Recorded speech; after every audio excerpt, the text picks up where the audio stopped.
Hello, it's Beverly with the Intuitive Interior. Welcome to the October 2024 I Ching reading.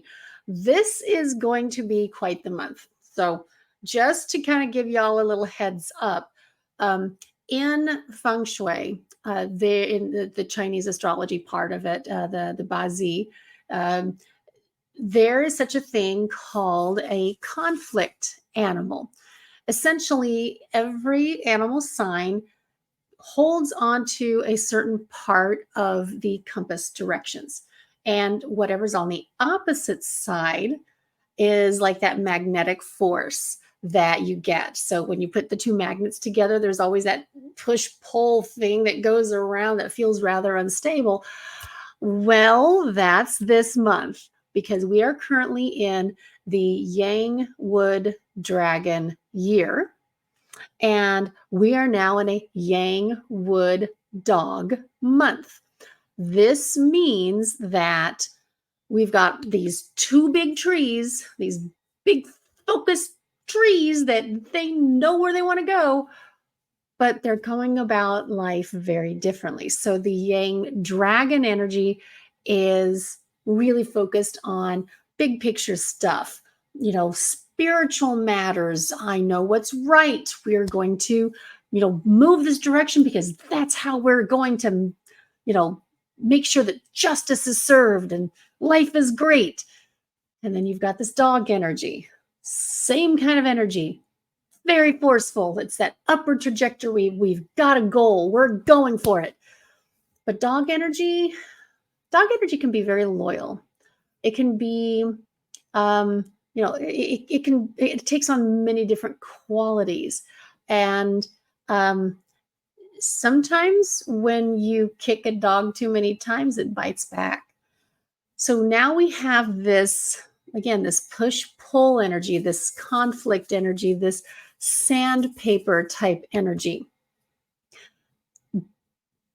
It's not a bad thing, but it is certainly something to be aware of, that this may be the month when a bad habit gets addressed. This may be the month when those friends that have been kind of not necessarily your friend start to peel themselves off. Maybe there's a situation work-wise that needs to get a little, have a little bit of sanding around the edges. And if you're not following along with all of this, especially if you have been clinging on to things that don't need to be held on to, it very well could be acting like the big belt sander that strips the bark off of your, tree. Again, all this Yang wood energy, a lot of woodworking references. So what can I say? So as that was kind of just a little update on what to look out for if you were born in 1994. Or 12 years prior to that would be 1982. You may be feeling this very strongly in the group of people and your coworkers that you're hanging out with. Those are dog years. Every 12 years is a dog year. If you have dog in any other pillar of the four pillars of your Chinese astrology, you might also be feeling that. If you're interested in something, finding out for yourself, you can contact me for a Bazi Chinese astrology reading. Be more than happy to walk you through that. But when you combine Yang wood and the year of the dog element, you end up with card number 39. This is called obstacles. Yeah, exactly what we want right around the US election time frame is a month full of obstacles. Yay! This energy goes from October let me double check again, October 8th through November 6th. So the day after election day. Awesome. What it doesn't mean that this is a terrible thing, by the way. It does mean that pay more attention to your surroundings. Make sure that you leave extra space between you and the cars ahead of you, that you leave an extra 5 minutes before you think you need to leave. so that when there are obstacles coming your way, that you can be proactive rather than reactive. So again, coming back to this card for those who need a little description, it is a little sailing boat on the ocean with very choppy waters. This has shown up a couple of other times this year, but this is really the heavy duty energy for the month. The words on here are unexpected obstructions, frustration, difficulties, feelings of hopelessness, struggle, and discouragement. Yeah, like I said, obstacles. Um, because it's the conflict month for the year, none of this should be coming across as a surprise. Um, Essentially, my Tao Oracle book says that you can, if you start to panic, if the situation is deteriorating and you start to panic, you will end up making things worse for yourself. So do what you can to detach from whatever the challenge is, um, so that you can have that little space in between whatever that situation is and get grounded so you are able to, well, be the best person you can be. Because if you are all befuddled and panicked and or outraged, you're not going to be making the best decisions. This again, I'm going to read this because one of the things that it's talking about a lot is victim mentality. If you get so convinced that life is unfair, that things are happening and you're getting persecuted, you get stuck down that path and you really miss what the opportunity is in the current situation. How can you change course? How can you adjust your sails so that you are sailing with the wind rather than trying to go against it and getting swamped? It says here, honestly ask yourself if you've become too fixated on progress at the expense of harmony with others and your own inner balance. When things reach such a state, the whole point is that you have missed the point, that whatever you're clinging to is the very thing you're meant to let go of. This is a very Buddhist concept, the idea of non-attachment. This is a great month to practice that theory. It really does help when you can get that space between, you can still want what you want, but when you become okay if you don't get that, it's that whole holding on loosely thing. Okay, the next, we'll go right into the next card, number 30. This is literally called the clinging. And the image on here is of three women dancing. One of the women in the middle has a fire headdress, or maybe they're just flames coming out of her head. I don't know. The one to her left is in more blue tones. The one in the middle has more fire tones, the oranges, yellows, reds. But the one on her left is more calm blue tones, just enjoying the warmth of the fire of the one in the middle. And then the one on the right is only partially seen. So it's more of in the background. This is a double fire card. So it is what they call a pure gua card. Not gua, pure, it's a pure element card. The words on here are fire, illumination, inspiration, devotion, an all-consuming passion, regeneration, spirituality, virtue, and enlightenment. All of these particular terms are very much up for a lot of people right now, because that passion, oh, passion, man, we have built entire industries around passion. Find your passion, follow your bliss, you know, find your spiritual connection. But if you don't use common sense. And if you're going about something and pursuing something to the expense of everything else, that's taking you out of balance. Um, Consider the qualities of fire and its dual nature. It it can, dispel the darkness. It can reveal the hidden. It provides warmth, illumination, clarity, beautifully, make things glow beautifully. And it can completely consume, and it can destroy, and it can be absolutely voracious in what it is consuming. And it's like that, I need more. That's when it gets destructive. Um, it's dangerous in its apparent ability to mesmerize while it is consuming, to the point where the consumed is eliminated, devoured by its own attraction, like the moth in the flame. Um, Sometimes we get a little too enamored of certain leaders, certain ideas, certain brands, certain ways of things having to be done, this way. Um, in order to really fully, you have to be very careful with fire. They tell children not to play with fire. That's because they don't know how to control it yet. They don't have the maturity level yet.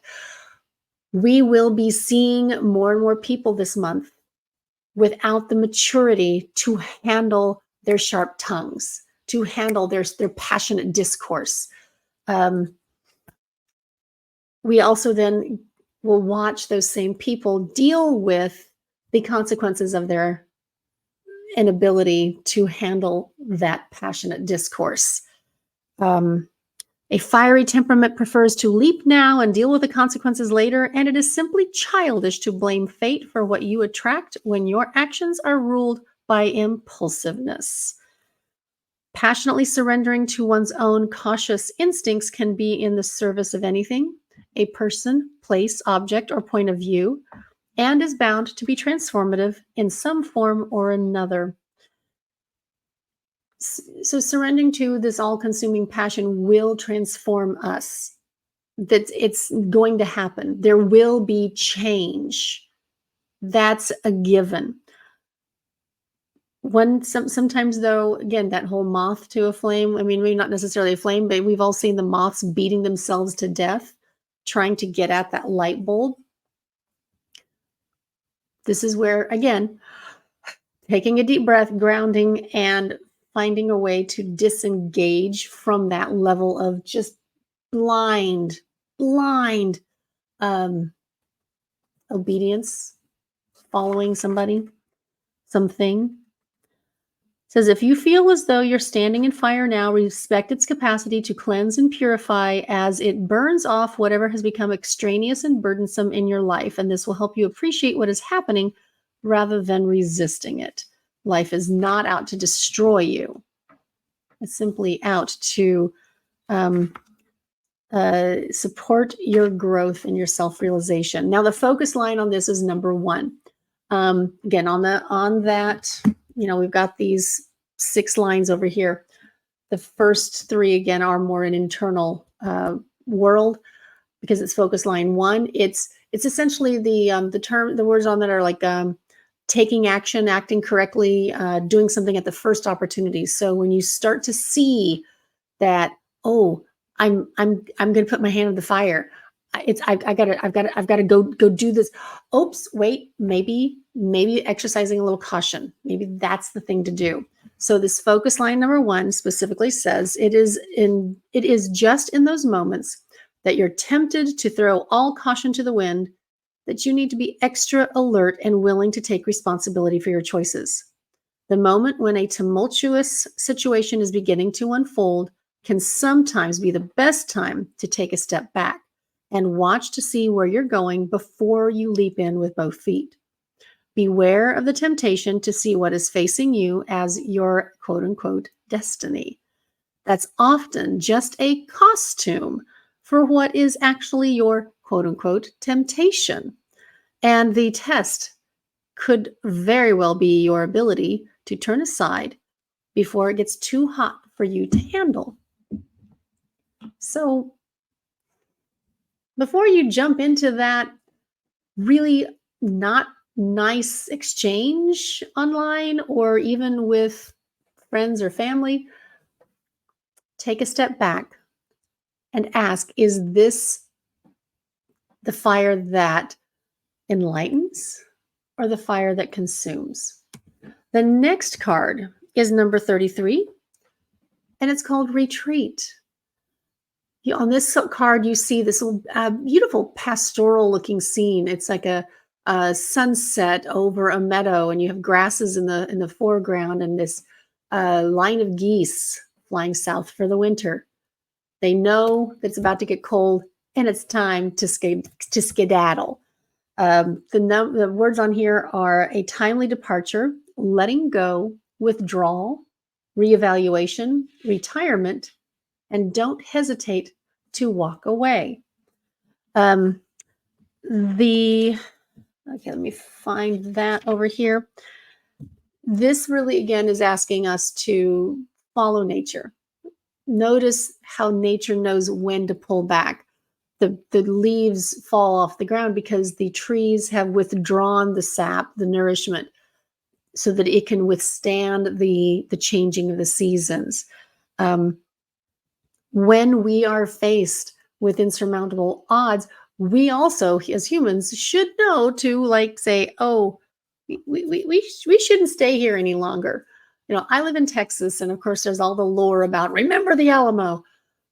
Yeah, that's a great example of perhaps they should have retreated because they all got killed, except for the very few who did actually get out. It didn't change much of anything other than giving people a really, great phrase to, remember the Alamo. It's like, yeah, let's remember a bunch of people who didn't have enough sense to know that they were outnumbered, outgunned, outmanned. But that type of bravery and heroic stance, that's a very human thing. Animals in nature, they have a little different idea. They don't need to sacrifice themselves for simply an idea. And again, I know I may get some flack on that because there are times when it is very important to stand up as a person in the minority so that others may be able to get an idea that, hey, there really is a different perspective. But we're not talking about a life or death situation.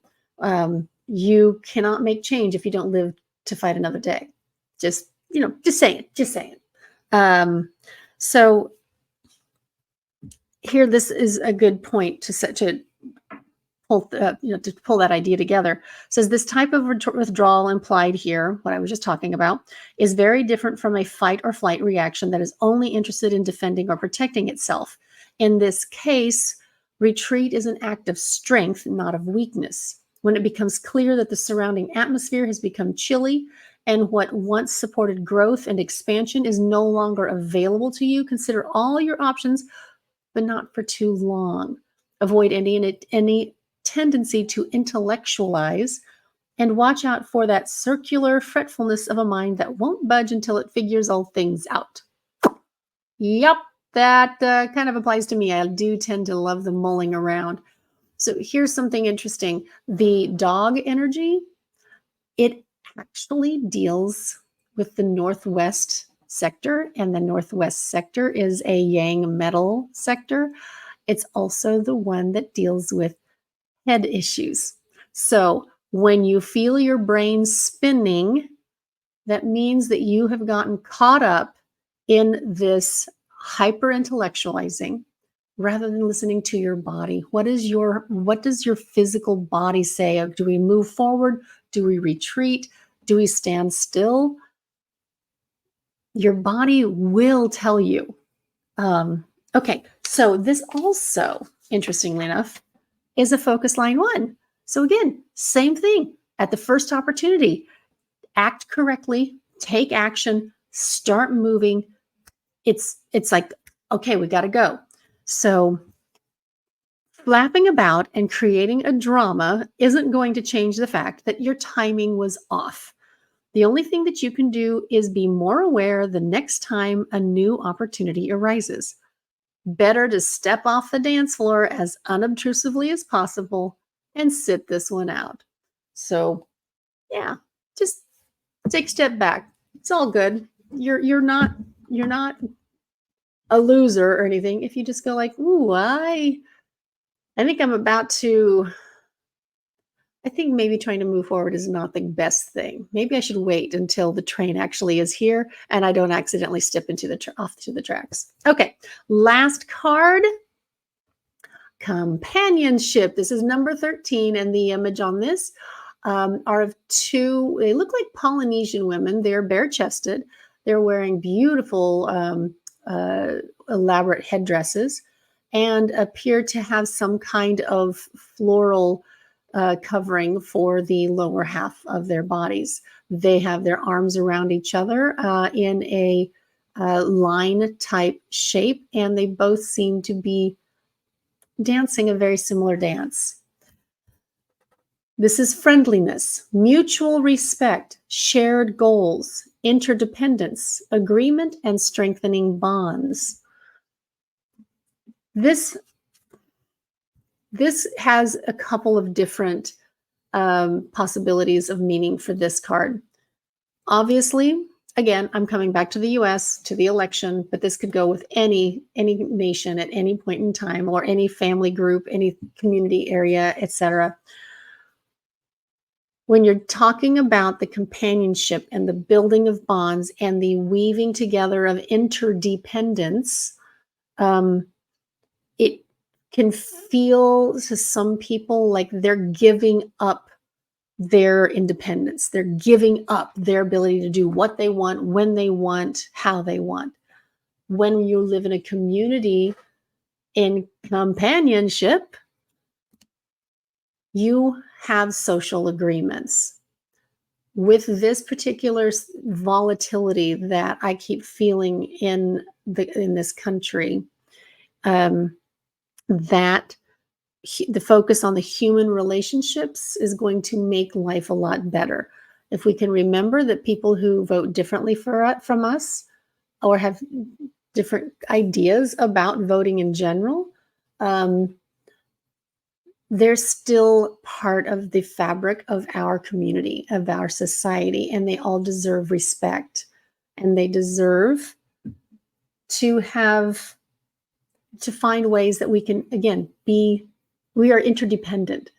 When you're driving down the road, you assume people are going to be following the traffic laws. And when something happens, it throws everything out of balance.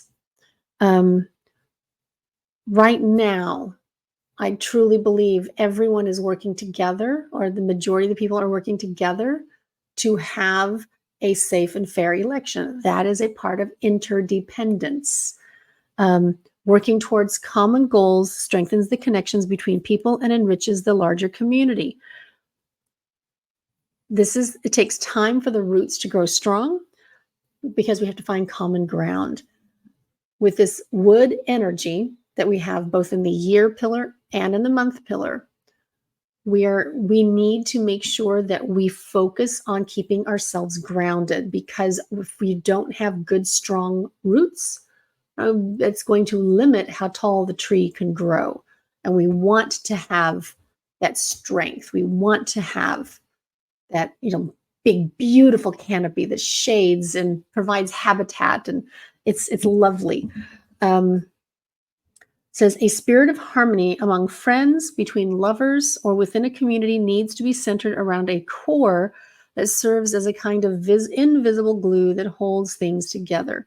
This can be an individual who is loved and respected by all, or it can be a shared understanding and vision of life that moves in the hearts of each. Let's hope that we all can find that shared vision, that glue. Now, this is the focus line 2. This one is about transformation. This one really encourages us to make a plan and then do the work and just know things are going to change. So this particular paragraph here is whether companionship takes the form of an intimate relationship between two people or a larger community of family and friends. It is vital that each person's individual strengths have room to grow and that they avoid creating relationships of dependence. When individual strengths are united in accordance with inner truth, they can create an energy field that manifests heaven on earth. Our differences are what makes us all stronger. Our different perspectives create the beautiful tapestry of life. I mean, come on. Look here at the flowers that I have. I have, for those who are just listening to the audio, I have a beautiful bouquet of flowers. Yeah, they all have straight stems. They all have different kind of leaves. They have different colors. Without the differences, the flowers wouldn't be nearly as beautiful. So next time you hear someone bad mouthing someone who has come from a different background of yours or a different life experience from yours, remind them that nature thrives on differences, and so does the human race. All right. The last thing I'm going to say here, because we have this, well, hardship is another term for the card 39, obstacles. We've got a lot of this friction energy coming up for October. I encourage people to find ways to help shift your energy, whether that is through an energy work session with me or anybody else who's there, getting a massage, making sure you're getting time out in nature, taking a nice hot bath, even getting a foot massage, something to help you reconnect with yourself and with your body. I offer two products. I created these 16 years ago now, and they've really served me well. The first one is this Joy Water. It is a blend of essential oils to neutralize the energy of a space, purify it, and then re-energize it with joy. I have that available on my website. I'll have the link below. The other thing that I have is that same set of oils in a bath salt combination, because sometimes you just need to soak. You need to soak your troubles away. So both of those are available on my website. No matter what happens and no matter what you end up doing this month, please be extra careful, because this is a transformative month. And let's see if we can make that transformation as positive and painless as possible. Thank you again for listening, and I look forward to seeing any comments below about how you're experiencing this dog month. Take care.